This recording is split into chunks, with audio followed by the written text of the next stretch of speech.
আজকের এই লক্ষ লক্ষ তৌহিদি জনতা আপনারা হাজির হয়েছেন আমার কলিজার টুকরা ছোট ভাই শহীদ শরীফ ওসমান হাবিব জানাজার নামাজে অংশগ্রহণ করার জন্য। সম্মানিত হাজিরিন, আপনারা জানেন শহীদ ওসমান হাবিব তিনি স্বাধীনতার সার্বভৌমত্ব রক্ষার জন্য এই বাংলাদেশের 18-20 কোটি মানুষের কাছে একটি মেসেজ দিয়েছিলেন কিভাবে একটি স্বাধীনতার সার্বভৌমত্ব রক্ষা করতে হয়। আজকের বড় পরিতাপের বিষয়ে আমার বলার মতো কোনো অবস্থা নেই। আপনারা জানেন যে শরীফ ওসমান হাবিব একটি বাচ্চা, মাত্র 8 মাস বয়স।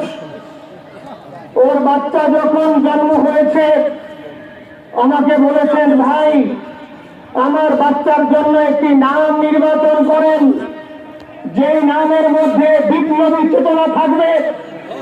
আমার সন্তানের জন্য একটি নাম নির্বাচন করেন, যেই নামটা সাহসিকতার পরিচয় বহন করবে।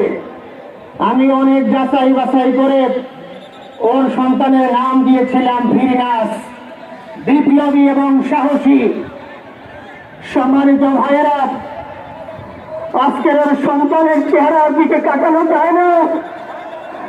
আজকের আমার মা প্রায় পাগল হয়ে যাচ্ছে, জ্ঞান হারিয়ে ফেলছে।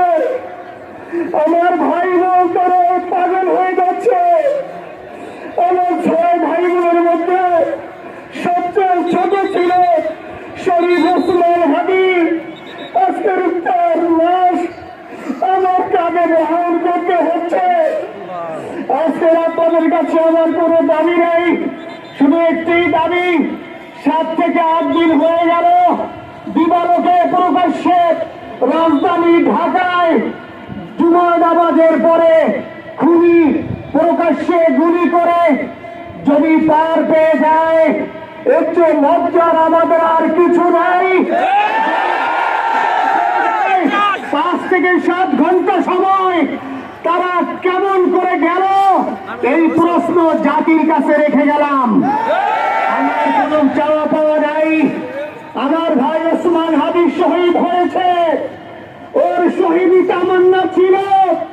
আপনার বক্তব্য শুনেছেন, আপনারা শহীদ ওসমান হাবিব টক শো শুনেছেন। ও সব সময় শহীদি তামান্না করত। হয়তো আল্লাহ তাআলা ওর শহীদি সেই মত নসিব করে দিয়েছেন। কিন্তু আপনাদের কাছে আমি এই ঋণ প্রতীক আমি ছাড়ব না। আমার ভাই শরীফ ওসমান হাবিব বিচার যেন